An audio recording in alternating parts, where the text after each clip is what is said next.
Hi friends, hi, welcome to all of you. Officers ಅಡ್ಡಾದಿಂದ ನಾನು ನಿಮ್ಮ ಭರತ್ ಸಿ ಎನ್ ಮಾತಾಡ್ತಾ ಇರುವಂಥದ್ದು. ನಾವು ಈಗಾಗಲೇ ಕಳೆದ ಕೆಲವು ವಿಡಿಯೋಗಳಲ್ಲಿ ಆ ವರ್ಲ್ಡ್ ಮ್ಯಾಪ್ ರೀಡಿಂಗ್ ಬಗ್ಗೆ ನಾವು ನೋಡ್ತಾ ಇದ್ದೀವಿ. ಸೊ ದಕ್ಷಿಣ ಅಮೇರಿಕಾ ಬಗ್ಗೆ ನೋಡಿದ್ದೀವಿ ಮತ್ತು ಯುರೋಪ್ ಖಂಡದ ಬಗ್ಗೆ ನೋಡಿದ್ದೀವಿ. ಇವತ್ತು ಜಗತ್ತಿನ ಅತ್ಯಂತ ವಿಸ್ಮಯಕಾರಿಯಾದಂತಹ ದೇಶ ಅಥವಾ ಖಂಡ ಅಂಟಾರ್ಟಿಕಾ ಖಂಡದ ಬಗ್ಗೆ ಇವತ್ತು ನಾವು ಚರ್ಚೆಯನ್ನು ಮಾಡ್ತಾ ಇದ್ದೀವಿ. ಸೊ ಈ ಅಂಟಾರ್ಟಿಕಾ ಖಂಡದ ಕುರಿತಾದಂತಹ ಒಂದು ಡಿಸ್ಕಷನ್ಗೆ ಮತ್ತೊಮ್ಮೆ ನಮ್ಮ ಅಡ್ಡಾದ ಎಲ್ಲ ಹುಲಿಗಳಿಗೆ ಹಾರ್ದಿಕ ಸ್ವಾಗತ. ಸೊ ಅಂಟಾರ್ಟಿಕಾ ಖಂಡ ಸರ್, ಇಲ್ಲಿ ನಾವು ಬೇರೆ ಬೇರೆ ಖಂಡಗಳನ್ನು ನೋಡ್ತೀವಿ. ಈಗ ನಮ್ಮ ನಾರ್ತ್ ಅಮೇರಿಕಾ ಇದೆ, ಸೌತ್ ಅಮೇರಿಕಾ ಇದೆ, ಆಫ್ರಿಕಾ ಇದೆ, ಯುರೋಪ್ ಇದೆ, ಏಷ್ಯಾ ಇದೆ, ಆಮೇಲೆ ಈ ಕಡೆ ಆಸ್ಟ್ರೇಲಿಯಾ ಅಥವಾ ಓಷಿಯಾನಿಯಾ ಅಂತ ಕರಿತೀವಿ. ಇದರ ಜೊತೆಗೆ ಇನ್ನೊಂದು ಖಂಡ ಇದೆ, ದಟ್ ಈಸ್ ಅಂಟಾರ್ಟಿಕಾ. ಅಂಟಾರ್ಟಿಕಾ ಬರೋದು ಇಲ್ಲಿ ಕೆಳಗಡೆಗೆ ಬರುವಂಥದ್ದು. ನಾವು ಉಳಿದ ಎಲ್ಲ ಖಂಡಗಳನ್ನು ಹಿಂಗೆ ತೋರಿಸ್ತೀವಿ. ಇಷ್ಟರಾಗ ನಾರ್ತ್ ಅಮೇರಿಕಾ ಕವರ್ ಆಗ್ತದೆ, ಇದರ ಒಳಗಡೆ ಸೌತ್ ಅಮೇರಿಕಾ ಕವರ್ ಆಗ್ತದೆ, ಇದರ ಒಳಗಡೆ ಆಫ್ರಿಕಾ, ಯುರೋಪ್, ಏಷ್ಯಾ ನೋಡ್ಬೋದು.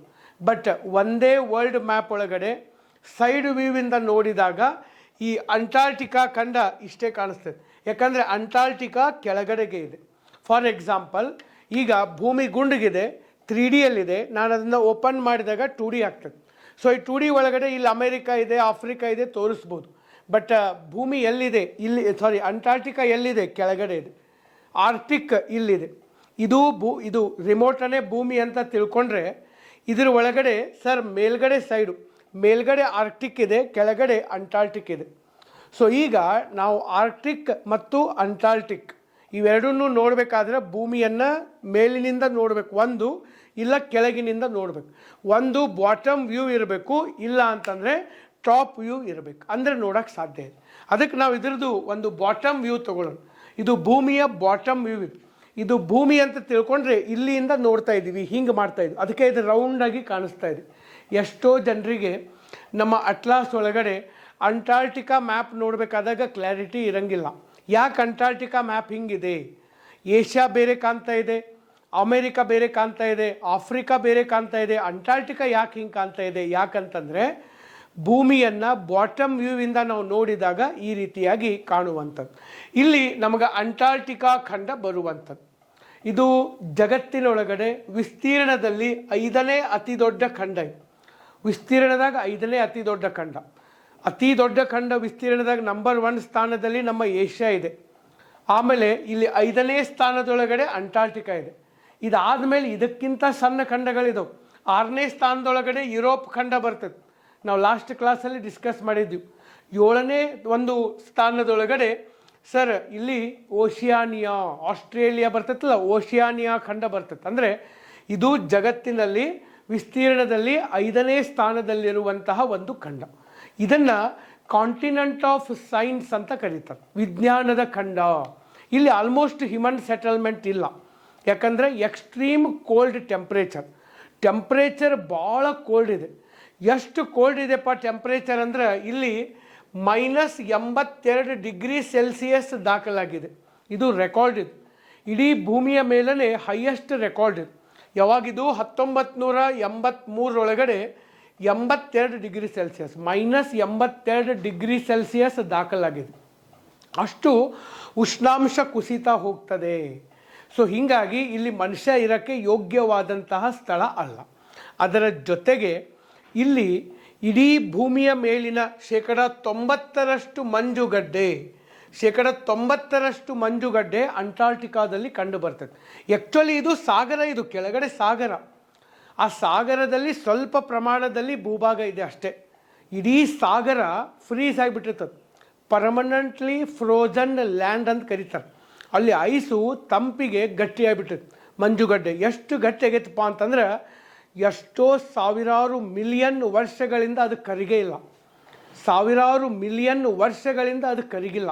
ಹಂಗೆ ಅದು ಏನಾಗಿಬಿಟ್ಟದಪ್ಪ ಅಂದ್ರೆ ಗಟ್ಟಿ ಆಗಿಬಿಟ್ಟது. ಸೊ ಹಾಗಾಗಿ ಅಲ್ಲಿ ಇಡೀ ಜಗತ್ತಿನ 90% ಮಂಜುಗಡ್ಡೆ ಇಲ್ಲೇ ಕಂಡು ಬರ್ತೈತೆ ನಮಗೆ. ಇನ್ನು ಉಳಿದಿದ್ದ 10% ಮಂಜುಗಡ್ಡೆ ನಮಗೆ ಬೇರೆ ಬೇರೆ ಕಡೆ ಕಂಡು ಬರ್ತದೆ. ನಮ್ಮ ಹಿಮಾಲಯ ಪರ್ವತಗಳಲ್ಲಿ, ಆಮೇಲೆ ಯುರೋಪಿನ ಆಲ್ಪ್ಸ್ ಪರ್ವತ ಶ್ರೇಣಿಗಳಲ್ಲಿ, ಉತ್ತರ ಅಮೇರಿಕಾದ ರಾಕಿ ಪರ್ವತ ಶ್ರೇಣಿಗಳಲ್ಲಿ, ದಕ್ಷಿಣ ಅಮೇರಿಕಾದ ಆ್ಯಂಡೀಸ್ ಪರ್ವತ ಶ್ರೇಣಿಗಳಲ್ಲಿ, ಆಮೇಲೆ ಈ ಕಿಲಿಮಂಜಾರೋ ಎಲ್ಲ ಅದು ಆಫ್ರಿಕಾದೊಳಗಡೆ ಅಲ್ಲಿ ಕಂಡು ಬರ್ತದೆ. ಜಗತ್ತಿನ ಎಲ್ಲ ಪರ್ವತದ ಮಂಜುಗಡ್ಡೆ ಸೇರಿಸಿದರೂ ಬರೀ 10%. ಇಲ್ಲಿ 90% ಮಂಜುಗಡ್ಡೆ ಇದೆ. 90% ಜಗತ್ತಿನ ಮಂಜುಗಡ್ಡೆ ಇರೋದು ಅಂಟಾರ್ಟಿಕಾದೊಳಗಡೆ. ಇನ್ನು next 70% of the world's fresh water, ಜಗತ್ತಿನ 70% ಸಿಹಿ ನೀರು ಅಂಟಾರ್ಟಿಕಾದಲ್ಲಿದೆ. 70% ಸಿಹಿ ನೀರಿದೆ. ಆಮೇಲೆ ನೆಕ್ಸ್ಟು ಇಡೀ ಅಂಟಾರ್ಟಿಕಾದ 98% ಭಾಗ ಮಂಜುಗಡ್ಡೆಯಿಂದ ಕೂಡಿದೆ. ನೋಡಿ, ಇದು ಮತ್ತು ಇದು ಕನ್ಫ್ಯೂಸ್ ಮಾಡ್ಕೋಬೇಡ್ರಿ. ಏನು ಹೇಳ್ತಾ ಇದ್ದೀನಿ ನಾನು, ಇಡೀ ಜಗತ್ತಿನಾಗ ಏನು ಮಂಜುಗಡ್ಡೆ ಐತಲ್ಲ ಅದರಾಗ 90% ಮಂಜುಗಡ್ಡೆ ಅಂಟಾರ್ಟಿಕಾದಾಗ ಐತಿ. ಇನ್ನು 10% ಜಗತ್ತಿನಾಗ ಬೇರೆ ಬೇರೆ ಕಡೆ ಐತಿ. ಇಡೀ ಅಂಟಾರ್ಟಿಕಾದ ಒಟ್ಟು ವಿಸ್ತೀರ್ಣದಾಗ ಎಷ್ಟು ಪರ್ಸೆಂಟ್ ಮಂಜುಗಡ್ಡೆ ಇದೆ? 98% ಇದೆ. 2% ಅಷ್ಟೇ ಭೂಭಾಗ ಇದೆ. ಓಕೆ, ಸೊ ಹೀಗಾಗಿ ಮಂಜುಗಡ್ಡೆ ಬಹಳ ಇರೋದ್ರಿಂದ ಮತ್ತು ಇದು ದಕ್ಷಿಣ ಧ್ರುವದಲ್ಲಿ ಇರೋದ್ರಿಂದ ಸೂರ್ಯನ ಬೆಳಕು ಬೀಳೋದಿಲ್ಲ. ಹೀಗಾಗಿ -82 ಡಿಗ್ರಿ ಸೆಲ್ಸಿಯಸ್ ಟೆಂಪ್ರೇಚರ್ ದಾಖಲಾಗಿದೆ. ಒಂದು ವೇಳೆ ನೀವು ಇಲ್ಲಿ ಏನಾದರೂ ಕಾರ್ ಗಾಡಿ ತೊಗೊಂಡು ಹೋದರೆ ಅಥವಾ ಯಾವುದೋ ಎಂಜಿನ್ ತೊಗೊಂಡು ಹೋದರೆ ಅದನ್ನು ಬಂದ್ ಮಾಡೋಂಗಿಲ್ಲ, ಪೆಟ್ರೋಲ್ ಡೀಸೆಲ್ ಎಂಜಿನ್. ಯಾಕಂದರೆ ಒಮ್ಮೆ ಆಫ್ ಅದು ಅಂದರೆ ಮತ್ತೆ ವಾಪಸ್ ಆನ್ ಆಗಂಗಿಲ್ಲ. ಓಕೆ, ಸೊ ಅಷ್ಟು ನೆಗೆಟಿವ್ ಟೆಂಪ್ರೇಚರ್ ಅಲ್ಲಿ ದಾಖಲಾಗುವಂಥದ್ದು. ಮತ್ತು ಇಲ್ಲಿ ಓಕೆ, ಇದು ನೋಡಿ, ಇದು ಸೌತ್ ಅಮೇರಿಕಾ, ಇದು ಆಫ್ರಿಕಾ, ಇದು ಆಸ್ಟ್ರೇಲಿಯಾ, ಇಲ್ಲಿ ನಮಗೆ ಅಂಟಾರ್ಟಿಕಾ ಬರೋದು. ಇದು ದಕ್ಷಿಣ ಧ್ರುವ ಇದು. ಓಕೆ, ಇಡೀ ಅಂಟಾರ್ಟಿಕಾ ಇದು. ಈ ಅಂಟಾರ್ಟಿಕಾ ಇಲ್ಲೇ ನಮಗೆ ದಕ್ಷಿಣ ಧ್ರುವ ಬರ್ತದೆ. ಭೂಮಿದನೇ, ಈಗ ರಿಮೋಟನ್ನೇ ಭೂಮಿ ಅಂತ ತಿಳ್ಕೊಂಡ್ರೆ ಇದರಿಂದ ನಾವು ಬಾಟಮ್ ವ್ಯೂ ತೊಗೊಳ್ತಾ ಇದ್ದೀವಿ. ಅದಕ್ಕೆ ಇದು ಭೂಮಿ ಈ ಥರ ರೌಂಡಾಗಿ ಕಾಣ್ತಾ ಇದೆ. ಭಾಳಷ್ಟು ಜನರಿಗೆ ಅದು ಗೊತ್ತಾಗಂಗಿಲ್ಲ. ಅದಕ್ಕಾಗಿ ನಾನಿಲ್ಲಿ ಹೇಳ್ತಾ ಇರುವಂಥದ್ದು ಜಗತ್ತಿನ ಅತ್ಯಂತ ವಿಶೇಷವಾದಂತಹ ಒಂದು ಖಂಡ. ಮತ್ತಿಲ್ಲಿ ಜೀವಿಗಳಿರ್ತವೆ, ಸಣ್ಣ ಪುಟ್ಟ ಜೀವಿಗಳಿರ್ತವೆ. ಅದರಾಗೂ ಪೆಂಗ್ವಿನ್ಸ್, ಎಂಪರರ್ಸ್ ಆಫ್ ಅಂಟಾರ್ಟಿಕಾ ಅಂತ ಕರಿತೀವಿ. ಪೆಂಗ್ವಿನ್ಗಳ ಖಂಡ ಅಂತಲೂ ಕರೀತಾರೆ. ಪೆಂಗ್ವಿನ್ ಭಾಳ ಕಂಡು ಬರ್ತಾವೆ. ಓಕೆ, ಚಳಿಗಾಲದಲ್ಲಿ ಸಂತಾನೋತ್ಪತ್ತಿ ಮಾಡುವಂತಹ ಒಂದು ಯಾವುದು ಜೀವಿಗಳು ಪೆಂಗ್ವಿನ್ಗಳು ಜಾಸ್ತಿ ಕಂಡು ಬರ್ತಾವೆ ಅಂಟಾರ್ಟಿಕಾದಲ್ಲಿ. ಅದನ್ನು ಬಿಟ್ಟರೆ ಮೇಜರ್ ಆಗಿ ಯಾವುದೇ ಪ್ರಾಣಿಗಳು ಕಂಡು ಬರೋದಿಲ್ಲ. ಮನುಷ್ಯನೂ ಅಲ್ಲಿ ಹೋಗಂಗಿಲ್ಲ, ಯಾಕಂದರೆ ಆಕ್ಸಿಜನ್ ಪ್ರಮಾಣವೂ ಕಡಿಮೆ ಇರ್ತದೆ. ನೀವು ನೋಡ್ಬೋದು, ಸುತ್ತಮುತ್ತ ಎಷ್ಟು ದೂರ ನೋಡಿದರೂ ಒಂದು ಗಿಡ ಕೂಡ ಕಾಣಿಸಂಗಿಲ್ಲ. ಎಲ್ಲ ನೀರ್ಗಲ್ಲುಗಳು, ಐಸ್ ಕ್ಯಾಪ್ಸ್ಗಳು ಅಲ್ಲಿರ್ತವೆ. ಅಲ್ಲೆಲ್ಲ ಕಡೆ ನೀರ್ಗಲ್ಲುಗಳಿರುವಂಥದ್ದು. ಸೊ ಹೀಗಾಗಿ ಮನುಷ್ಯ ವಾಸ ಮಾಡೋಕ್ಕೆ ಯೋಗ್ಯ ಇಲ್ಲದೆ ಇರುವಂತಹ ಒಂದು ಖಂಡ. ಜಗತ್ತಿನ 5ನೇ ಅತಿ ದೊಡ್ಡ ಖಂಡ ವಿಸ್ತೀರ್ಣದಲ್ಲಿ ಅಂಟಾರ್ಟಿಕಾ. ಸೊ ಯಾಕೆ ನಾನು ಹೇಳ್ತಾ ಇದ್ದೀನಿ ಅಂತಂದರೆ, ನಮ್ಮ ಕಾಂಪಿಟೇಟಿವ್ ಎಕ್ಸಾಮ್ ಒಳಗಡೆ ಇತ್ತೀಚಿನ ದಿನಗಳಲ್ಲಿ ಅಂಟಾರ್ಟಿಕಾ ಬಗ್ಗೆ ಕ್ವಶನ್ಗಳು ಬರ್ತಾ ಇರುವಂಥದ್ದು. ಸಾಕಷ್ಟು ಕ್ವಶನ್ಗಳು ಬರಕತ್ತವೆ. ಅದಕ್ಕೆ ನಿಮಗೆ ಸ್ವಲ್ಪ ನಾನು ಅಂಟಾರ್ಟಿಕಾ ಬಗ್ಗೆ ಹೇಳಿ, ಅಂಟಾರ್ಟಿಕಾ ಬಗ್ಗೆ ಕೆಲವೊಂದು ಕ್ವಶನ್ಗಳನ್ನು ಕೇಳಿ ಅದಕ್ಕೆ ಆನ್ಸರ್ ಹೇಳುವಂಥ ನೆಪದೊಳಗಡೆ ಅಂಟಾರ್ಟಿಕಾ ಬಗ್ಗೆ ಇನ್ನೂ ಹೆಚ್ಚಿನ ಮಾಹಿತಿಯನ್ನು ತಿಳಿಸಿಕೊಡುವಂಥ ಒಂದು ಪ್ರಾಮಾಣಿಕ ಪ್ರಯತ್ನ ಇರುವಂಥ. ಸೊ ಫಸ್ಟ್ ಕ್ವಶನ್, ಸೊ ಕೆಳಗಿನ ಯಾವುದನ್ನು ವಿಜ್ಞಾನಕ್ಕೆ ಮೀಸಲಾಗಿರುವ ಖಂಡ ಅಂಥೇಳಿ ಕರೀತಾರ? ಸೊ ಅಂಟಾರ್ಟಿಕಾ, ಆರ್ಕ್ಟಿಕ್, ದಕ್ಷಿಣ ಅಮೇರಿಕಾ, ಯುರೋಪ್. Very easy. ಯಾಕಂದರೆ ಇವತ್ತು ನಾವು ಅಂಟಾರ್ಟಿಕಾ ಬಗ್ಗೆನೇ ಚರ್ಚೆ ಮಾಡ್ತಾ ಇದ್ದೀವಿ. ವಿಜ್ಞಾನದ ಖಂಡ, ಇಲ್ಲಿ ಭಾಳಷ್ಟು ಸೈಂಟಿಫಿಕ್ ರಿಸರ್ಚ್ಗಳನ್ನು ಮಾಡ್ತಾರೆ. ವೈಜ್ಞಾನಿಕ ಸಂಶೋಧನೆಗಳಿಗಾಗಿಯೇ ಮೀಸಲಿರುವಂತಹ ಒಂದು ಖಂಡ ಇದು. ಯಾವುದು? ಅಂಟಾರ್ಟಿಕಾ ಖಂಡ. ಇನ್ನೊಂದು ನೆನಪಿಟ್ಕೋರಿ, ಭಾಳಷ್ಟು ಜನರಿಗೆ ಕನ್ಫ್ಯೂಸ್ ಆಗ್ತದೆ. ಇದು ಭೂಮಿಯ ಮೇಲೆ, ಇದು ಮೇಲೆ ಏನೈತಲ್ಲ ಇದು ಆರ್ಕ್ಟಿಕ್. ಇದು ಕೆಳಗಡೆ ಏನೈತಲ್ಲ ಈ ಆರ್ಕ್ಟಿಕ್ಕಿಗೆ ವಿರುದ್ಧವಾಗಿರುವಂಥದ್ದು, ಆರ್ಕ್ಟಿಕ್ಕಿಗೆ ಅಪೋಸಿಟ್ ಆಗಿರುವಂಥದ್ದು, that is anti Arctic, that is Antarctica. Okay, Antarctica ಇದು ಆರ್ಕ್ಟಿಕ್. ಓಕೆ, ಸ್ಪೆಲ್ಲಿಂಗು ಕರೆಕ್ಟಾಗಿ ನೆನಪಿಟ್ಕೊಳ್ರಿ. ಆರ್ಕ್ಟಿಕ್ಕಿಗೆ ವಿರುದ್ಧವಾಗಿರುವಂಥದ್ದು anti Arctic, that is Antarctica. Okay, so ಈ ರೀತಿ. ಸೊ ವಿಜ್ಞಾನದ ಖಂಡ ಯಾವುದು? ಅಂಟಾರ್ಟಿಕಾ. ಅಂಟಾರ್ಟಿಕಾವನ್ನು ವಿಜ್ಞಾನದ ಖಂಡ ಅಂತ ಕರೀತಾರೆ. ಎಲ್ಲ ದೇಶಗಳು ಇವತ್ತು ಸುಮಾರು 30ಕ್ಕೂ ಹೆಚ್ಚು ದೇಶಗಳ ಒಂದು ಸಂಶೋಧನಾ ಕೇಂದ್ರಗಳು ಇವತ್ತಲ್ಲಿದ್ದವು. ನಮ್ಮ ಭಾರತದ ಸಂಶೋಧನಾ ಕೇಂದ್ರಗಳು ಕೂಡ ಇವತ್ತು ಅಲ್ಲಿದ್ದವು. ಭಾರತದ ರೀತಿಯಾಗಿ ಜಗತ್ತಿನ ಸುಮಾರು 30 ದೇಶಗಳ ಸಂಶೋಧನಾ ಕೇಂದ್ರಗಳು ಅಲ್ಲಿರುವಂಥದ್ದು. ಓಕೆ, ಸೊ ಇದಕ್ಕೆ ರೈಟ್ ಆನ್ಸರ್ ಅಂಟಾರ್ಟಿಕಾ, ವಿಜ್ಞಾನದ ಖಂಡ, ಕಾಂಟಿನೆಂಟ್ ಆಫ್ ಸೈನ್ಸ್ ಅಂತ ಕರೀತಾರೆ. ನೆಕ್ಸ್ಟ್, ಕೆಳಗಿನ ಯಾವ ಪರ್ವತ ಶ್ರೇಣಿಯು ಅಂಟಾರ್ಟಿಕಾವನ್ನು 2 ಭಾಗಗಳಾಗಿ ವಿಭಜನೆ ಮಾಡ್ತವೆ? ಕೆಲವೊಂದು ಸರಿ ಈ ಥರ ಡಿವೈಡ್ ಮಾಡ್ತಾವೆ. ಪರ್ವತ ಶ್ರೇಣಿಗಳು, ನದಿಗಳು, ಭೌಗೋಳಿಕ ಪ್ರದೇಶಗಳನ್ನು ಡಿವೈಡ್ ಮಾಡ್ತಾವೆ. ಈಗ ನಮ್ಮ ಕರ್ನಾಟಕ ರಾಜ್ಯವನ್ನು 2 ಭಾಗಗಳಾಗಿ ವಿಂಗಡಣೆ ಮಾಡುವಂಥ ನದಿ ಯಾವುದು? ತುಂಗಭದ್ರಾ ನದಿ. ಈ ತುಂಗಭದ್ರಾ ನದಿ ಕರ್ನಾಟಕದ ಮಧ್ಯಭಾಗದಲ್ಲಿ ಹಾಸಿ ಹೋಗ್ತದೆ, ಆಲ್ಮೋಸ್ಟ್ ಮಧ್ಯಭಾಗದಲ್ಲಿ. ಹೀಗಾಗಿ ನಾವು ತುಂಗಭದ್ರಾ ನದಿಯ ಉತ್ತರ ಭಾಗ ಉತ್ತರ ಕರ್ನಾಟಕ ಅಂತ ಕರಿತೀವಿ, ಸೌತ್ ಇದ್ದಿದ್ದನ್ನು ದಕ್ಷಿಣ ಕರ್ನಾಟಕ ಅಂತ ಕರಿತೀವಿ. ಹಾಗೆ ಇಲ್ಲಿ ಏನಪ್ಪ ಅಂತಂದ್ರೆ ಪರ್ವತ ಶ್ರೇಣಿಗಳು ಯಾವುದಿದೆ? ಏಕೆ ಕ್ವೀನ್ ಮೌಡ್ ಶ್ರೇಣಿಗಳು. ಇವು ಅಂಟಾರ್ಟಿಕಾ ಖಂಡದ ಮಧ್ಯಭಾಗದಲ್ಲೇ ಹಾಯಿಸಿ ಹೋಗುವಂಥದ್ದು ಕ್ವೀನ್ ಮೌಡ್ ಶ್ರೇಣಿಗಳು ಅಂತ ಕರೀತಾರೆ. ಇವುಗಳನ್ನ ಟ್ರಾನ್ಸ್ ಅಟ್ಲಾಂಟಿಕ್ ಮೌಂಟೇನ್ಸ್, ಟ್ರಾನ್ಸ್ ಅಂಟಾರ್ಟಿಕ್ ಅಂತಲೂ ಕರೀತಾರೆ. ಟ್ರಾನ್ಸ್ ಅಂದರೆ ನಡುವಿರೋದು. ಓಕೆ, ಟ್ರಾನ್ಸ್ ಕಾಂಟಿನೆಂಟಲ್ ಕಂಟ್ರಿ ಅಂದರೆ 2 ಖಂಡಗಳ ನಡುವೆ ಇರುವಂಥ ದೇಶ. ಹಾಗಿಲ್ಲಿ ಟ್ರಾನ್ಸ್ ಕಾಂಟಿನೆಂಟಲ್ ಮೌಂಟೇನ್ ರೇಂಜಸ್ ಈ ಒಂದು ಅಂಟಾರ್ಟಿಕಾ ಖಂಡವನ್ನು ಅರ್ಧ ಭಾಗವಾಗಿ ವಿಂಗಡಣೆ ಮಾಡ್ತೈತಿ. ಇಲ್ಲಿವರೆಗೂ ಅದು ಅಂಟಾರ್ಟಿಕಾ ಈ ಕಡೆ ಅಷ್ಟು, ಈ ಕಡೆ ಅಷ್ಟು. ಅದಕ್ಕೆ ಈ ಪರ್ವತ ಶ್ರೇಣಿಗಳ ಈ ಕಡೆ ಭಾಗವನ್ನು ಈಸ್ಟ್ ಅಂಟಾರ್ಟಿಕಾ ಅಂತ ಕರಿತೀವಿ. ಈ ಪರ್ವತ ಶ್ರೇಣಿಗಳ ಈ ಕಡೆ ಪಶ್ಚಿಮ ಭಾಗವನ್ನು ವೆಸ್ಟ್ ಅಂಟಾರ್ಟಿಕಾ ಅಂತ ಕರಿತೀವಿ. ಅಂಟಾರ್ಟಿಕಾವನ್ನು ಡಿವೈಡ್ ಮಾಡುವಂಥ ಪರ್ವತ ಶ್ರೇಣಿಗಳು ಈ ಟ್ರಾನ್ಸ್ ಅಂಟಾರ್ಟಿಕ್ ಮೌಂಟೇನ್ ರೇಂಜಸ್ಸಿನ ಒಂದು ಭಾಗ, ಕ್ವಿಡ್ ಮೌಂಟೇನ್ ರೇಂಜಸ್. ನೋಡ್ರಿ, ನಮಗೆ ಹಿಮಾಲಯ ಗೊತ್ತದವ, ಆಲ್ಪ್ಸ್ ಗೊತ್ತದವ, ಆ್ಯಂಡೀಸು, ರಾಕೀಸು ಇವೆಲ್ಲ ಗೊತ್ತದವು. ಬಟ್ ಅಂಟಾರ್ಟಿಕಾದ ಪರ್ವತ ಶ್ರೇಣಿಗಳು ಭಾಳ ಮಂದಿಗೆ ಗೊತ್ತಿರಂಗಿಲ್ಲ. ನಮಗೇನು ಗೊತ್ತಿರಂಗಿಲ್ಲಲ್ಲ, ಅವ ಕ್ವಶನ್ ಪೇಪರ್ನಾಗ ಬರಕತ್ತಾವ ಇತ್ತೀಚಿನ ದಿನಗಳಲ್ಲಿ. ಸ್ವಲ್ಪ ತಿಳ್ಕೊಳ್ಳೋದು ಭಾಳ ಬೆಸ್ಟ್. ಓಕೆ, ಇನ್ನು ನೆಕ್ಸ್ಟ್ 3ನೇ ಕ್ವಶನ್. ಕೆಳಗಿನ ಹೇಳಿಕೆಗಳನ್ನು ಪರಿಗಣಿಸಿ. ಅಂಟಾರ್ಟಿಕಾ ವಿಶ್ವದ 6ನೇ ಅತಿ ದೊಡ್ಡ ಖಂಡ. ಇದು ಬಕ್ವಾಸ್ ಸ್ಟೇಟ್ಮೆಂಟ್. ಆಗಲೇ ಹೇಳಿದ್ದೀನಿ ನಾನು, ವಿಶ್ವದ 5ನೇ ಅತಿ ದೊಡ್ಡ ಖಂಡ. ಯಾಕಂದರೆ ಇದಾದ ಮೇಲೆ ಯುರೋಪ್ ಬರ್ತದೆ, ಯುರೋಪ್ ಆದಮೇಲೆ ಓಷಿಯಾನಿಯಾ ಬರ್ತದೆ. 7 ಖಂಡದಾಗ ಇದು 5ನೇದು, 6, 7 ಇನ್ನೂ ಅದಾವೆ. ಸೊ 6ನೇದಂತೂ ಕೊಟ್ಟಿದ್ದಾರೆ, 1ನೇ ಹೇಳಿಕೆ ತಪ್ಪಾಗಿದೆ. ನೋಡಿದ ಕೊಡೆನ ಹಾಕಿಬಿಡ್ಬೋದು. ನೆಕ್ಸ್ಟ್, ಮೌಂಟ್ ಎರೆಬಸ್ ಖಂಡದ ಅತಿ ಎತ್ತರದ ಪರ್ವತ ಶಿಖರ. ನೋಡಿ, ಇದು ಕೆಲವು ಮಂದಿಗೆ ಗೊತ್ತಿಲ್ಲ. ಈ ಅಂಟಾರ್ಟಿಕಾದ ಅತಿ ಎತ್ತರದ ಪರ್ವತ ಮೌಂಟ್ ಎರೆಬಸ್ ಅಂತ ಕೊಟ್ಟಾರೆ. ಅಲ್ಲ, ಮೌಂಟ್ ಎರೆಬಸ್ ಅನ್ನೋದು ಒಂದು ಜ್ವಾಲಾಮುಖಿ ಪರ್ವತ. It is a volcano. Okay, ಇದೊಂದು ಜ್ವಾಲಾಮುಖಿ. ಮತ್ತು ಅದು ಎಂಥ ಜ್ವಾಲಾಮುಖಿ? ಆಕ್ಟಿವ್ ಜ್ವಾಲಾಮುಖಿ. ನೋಡಿ, ಮೌಂಟ್ ಎರೆಬಸ್ ಅನ್ನೋದು ಅತಿ ಎತ್ತರದ ಪರ್ವತ ಅಲ್ಲ. ಅಂದರೆ 2ನೇ ಹೇಳಿಕೆನೂ ತಪ್ಪು. 2 ಹೇಳಿಕೆಗಳು, 1 ಅಥವಾ 2, 1 ಮತ್ತು 2 ಎರಡೂ ಕೂಡ ತಪ್ಪಾಗಿರುವಂಥ ಹೇಳಿಕೆಗಳು. ಡಿ ಸರಿಯಲ್ಲಿ. ಓಕೆ, ಅಂದರೆ ಮೌಂಟ್ ಎರೆಬಸ್, ಈ ಮೌಂಟ್ ಎರೆಬಸ್ ಬಗ್ಗೆ ನಿಮಗೊಂದು ಪಾಯಿಂಟ್ ಹೇಳ್ತೀನಿ ನಾನು. ಇಲ್ಲಿದೆ ನೋಡಿ, ಇದು ಅಂಟಾರ್ಟಿಕಾ. ಈ ಅಂಟಾರ್ಟಿಕಾದೊಳಗಡೆ ಮೌಂಟ್ ಎರೆಬಸ್ ಅನ್ನುವಂಥ ಒಂದು ಪರ್ವತ ಇದೆ. ಇದು ಎಂಥ ಪರ್ವತ? ಇದು ಜ್ವಾಲಾಮುಖಿ ಪರ್ವತ. ಅದರೊಳಗೂ ಜಾಗೃತ ಜ್ವಾಲಾಮುಖಿ,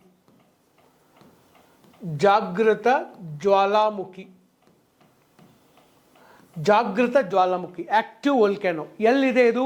ರಾಸ್ ಐಲ್ಯಾಂಡಲ್ಲಿ. ಇಲ್ಲಿ ರಾಸ್ ಅನ್ನುವಂಥ ಒಂದು ಸಮುದ್ರ ಇದೆ. ಈ ರಾಸ್ ಸಮುದ್ರದ ಹತ್ತಿರ ರಾಸ್ ಐಲ್ಯಾಂಡ್ ಇದೆ, ರಾಸ್ ದ್ವೀಪ ಇದೆ.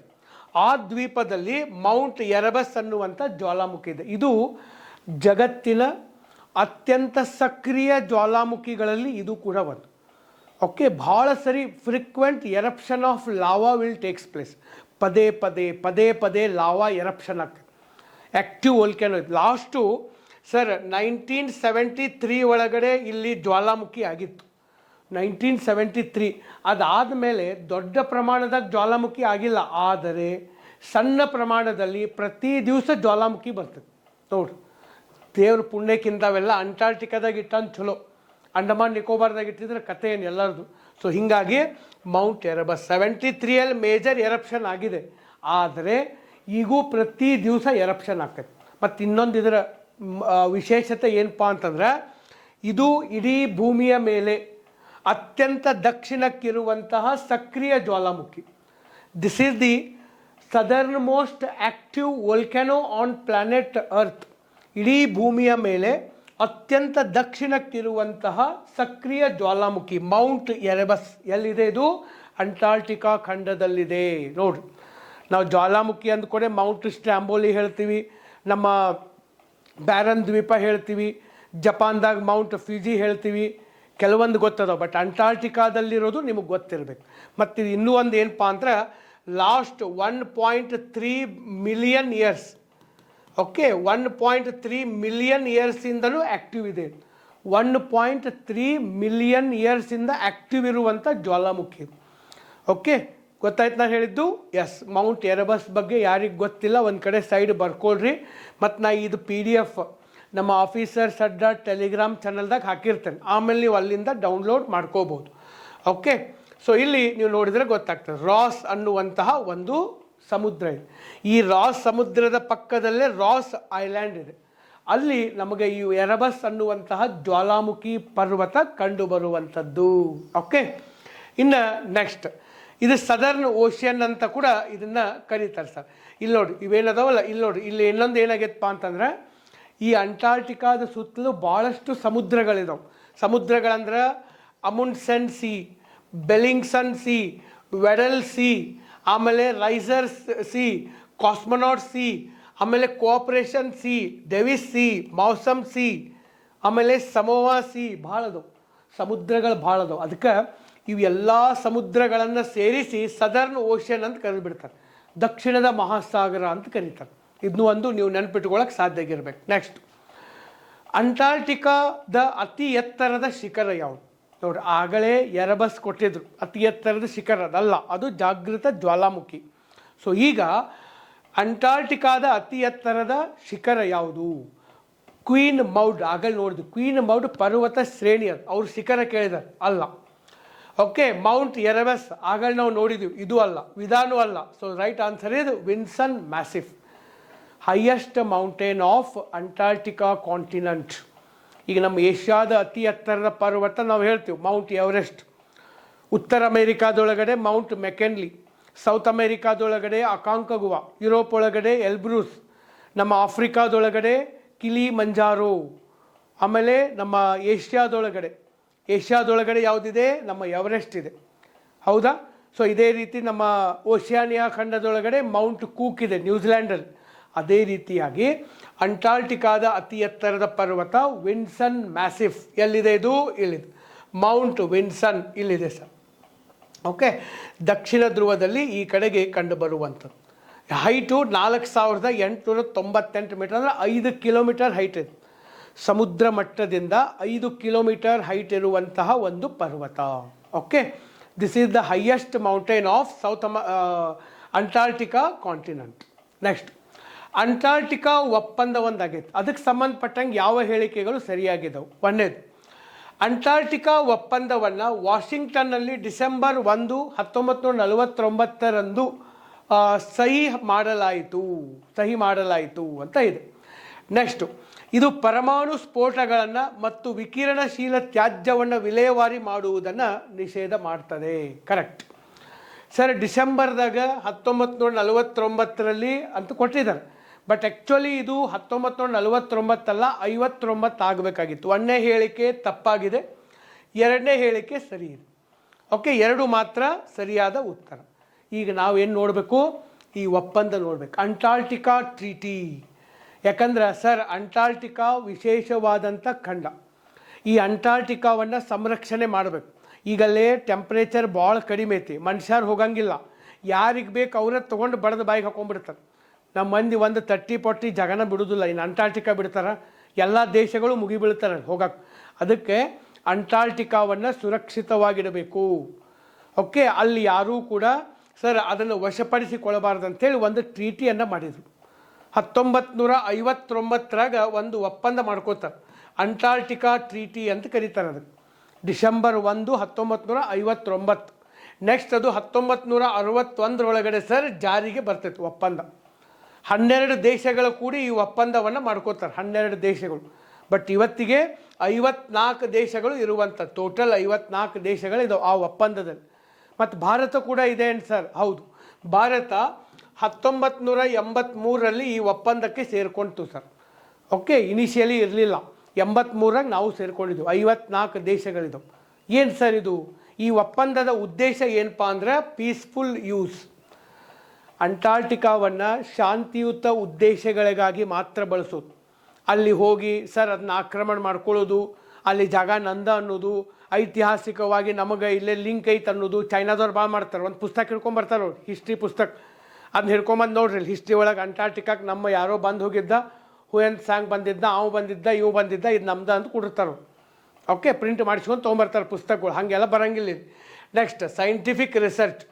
ಯಾವುದೇ ದೇಶಗಳು ಬೇಕಂದಾಗ ಹೋಗಿ ವೈಜ್ಞಾನಿಕವಾಗಿ ಸಂಶೋಧನೆಗಳನ್ನು ಮಾಡ್ಬೋದು. ಓಕೆ, ಮತ್ತು ಆ ಸಂಶೋಧನೆ ಮಾಡಿದ್ದ ರಿಸಲ್ಟ್ ಎಲ್ಲ ದೇಶಗಳಿಗೆ ಹೇಳ್ಬೇಕು. ಮತ್ತು ಅಲ್ಲಿ ಹೋಗಿ ಟೆರಿಟೋರಿಯಲ್ ಕ್ಲೇಮ್ ಮಾಡೋಂಗಿಲ್ಲ, ಈ ಜಾಗ ನಮ್ದು, ಈ ಜಾಗ ನಾವು ಕಂಡು ಹಿಡಿದೀವಿ ಅನ್ನಂಗಿಲ್ಲ. ನೆಕ್ಸ್ಟ್, ಎನ್ವೈರ್ನ್ಮೆಂಟ್ ಪ್ರೊಟೆಕ್ಟ್ ಮಾಡಬೇಕು.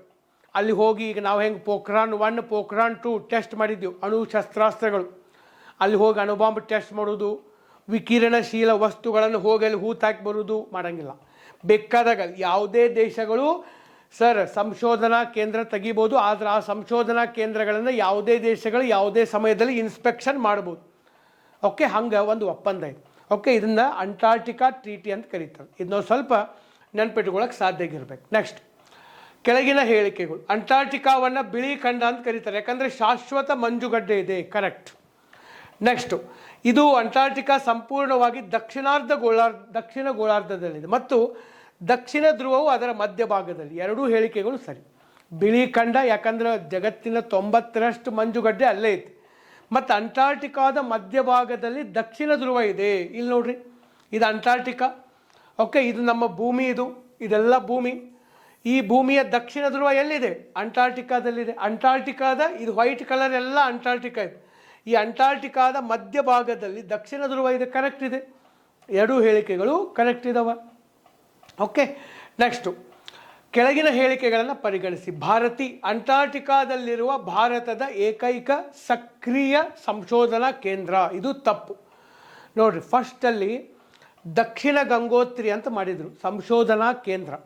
ಅದು ಮುಳುಗಡೆ ಆಯಿತು, ಮಂಜುಗಡ್ಡೆ ಒಳಗಡೆ ಮುಳುಗಡೆ ಆದಮೇಲೆ ಈಗ ಸದ್ಯ ಭಾರತಿ ಮತ್ತು ಮೈತ್ರಿ ಅಂತ ಎರಡದು. ಸೊ ಒಂದೇ ಹೇಳಿಕೆ ತಪ್ಪು. ಫಸ್ಟ್ ಮಾಡಿದ ದಕ್ಷಿಣ ಗಂಗೋತ್ರಿ, ಇದು ಭಾರತದ ಮೊದಲ ಸಂಶೋಧನಾ ಕೇಂದ್ರ. ಎರಡು ಸರಿ ಇದೆ, ಎರಡು ಮಾತ್ರ ಸರಿ. ಓಕೆ, ಇದನ್ನೊಂದು ನೆನಪಿಟ್ಕೊಂಡು ಮರೆಯಕ್ಕೆ ಹೋಗ್ಬೇಡ್ರಿ. 3 ನಮ್ಮಲ್ಲಿ ಸಂಶೋಧನಾ ಕೇಂದ್ರಗಳು ಅಲ್ಲದವು. ಒಂದನೇದ್ದು ದಕ್ಷಿಣ ಗಂಗೋತ್ರಿ, ಬಟ್ ಇದು 83ರಾಗನೇ ಇದನ್ನು ಬಂದ್ ಮಾಡಿಬಿಟ್ಟಿದ್ದಾರೆ. ಅದು ಐಸ್ ಒಳಗಡೆ ಮುಳುಗಿ ಹೋಗ್ಬಿಡ್ತು. ಅದಾದಮೇಲೆ 1989ರಾಗ ಮೈತ್ರಿ ಅಂತ ಶುರು ಮಾಡಿದರು. ಇವತ್ತು ಅದು ವರ್ಕ್ ಆಗ್ತಾಯಿದೆ. ಇನ್ನೊಂದು ಭಾರತಿ ಅಂತಿದೆ, 2012ರಾಗ ಬಂತು. ಈಗೂ ಕೂಡ ಅದು ವರ್ಕ್ ಆಗ್ತಾಯಿದೆ. ಎರಡಿದಾವ. ಓಕೆ, ಇದನ್ನು ನೆನ್ಪಿಟ್ಕೊಳ್ರಿ, ಬರ್ತಾವೆ ಕ್ವಶನ್ಗಳು. ನೆಕ್ಸ್ಟು, ಇಲ್ಲಿದೆ ಭಾರತಿ ಮತ್ತು ಮೈತ್ರಿ. ಇದು ದಕ್ಷಿಣ ಗಂಗೋತ್ರಿ ಬಂದಾಗಿದೆ. ಈಗ ಸದ್ಯ ಇರೋದು ಮೈತ್ರಿ ಇದೆ, ಭಾರತಿ ಇದೆ. ಇವೆರಡೂ ವರ್ಕ್ ಆಗ್ತಾ ಇದ್ದಾವೆ. ದಕ್ಷಿಣ ಗಂಗೋತ್ರಿ ಫಸ್ಟ್ ಶುರು ಮಾಡಿದ್ದು ಅದನ್ನೇ, ಬಟ್ ಈಗ ಸದ್ಯ ಅದು ವರ್ಕ್ ಆಗ್ತಾ ಇಲ್ಲ.